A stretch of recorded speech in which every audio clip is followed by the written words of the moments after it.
Welcome guys. দেখুন এই ভিডিওটা আপনাদের খুব ভালো হবে, সম্পূর্ণ নিরামিষ রেসিপি। তো যাই হোক, কড়া গরম হয়ে গেছে, আমি দুপলা তেল দিয়ে দিলাম। এটা সর্ষের তেলেরই করব। নিয়ে জিরে, তেজপাতা আর একটা শুকনো লঙ্কা দিয়ে নিয়ে আমি কাঁচা লঙ্কা ফোড়ন দিয়েছি। দিয়ে এবার আদা, টমেটো, কাঁচা লঙ্কা পেস্ট এটা দিয়ে দেবো। এবার দিয়ে হয়ে গেলে এবার শুকনো মশলা এগুলো দিয়েছি।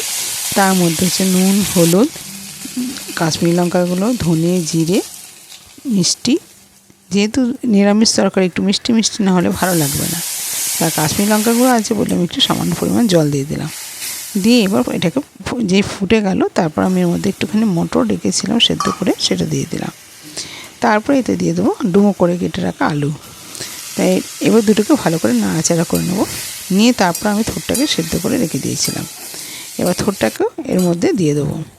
দিয়ে একসঙ্গে সব কটাকে কষে নেবো। কষে নিয়ে একটু ভালো করে কষে নিয়ে তারপর আমি এতে জল দিয়ে দেবো। তা জল দেবো এই কারণে, মানে সব কিছুতে সম পরিমাণ সেদ্ধ হতে হবে, খেতেও ভালো লাগতে হবে, সেইভাবেই জলটা দেওয়া হয়। তা যাই হোক, ফুটে গেছে আমার। এবার এতে দিয়ে দেবো একটু ঘি আর একটু গরম মশলা দিয়ে একদম শুকনো শুকনোই হবে এটা। দেখুন শুকিয়ে এসছে। এবার আমি এটাকে নামিয়ে গরম গরম পরিবেশন করব। কেমন লাগলো রেসিপিটা?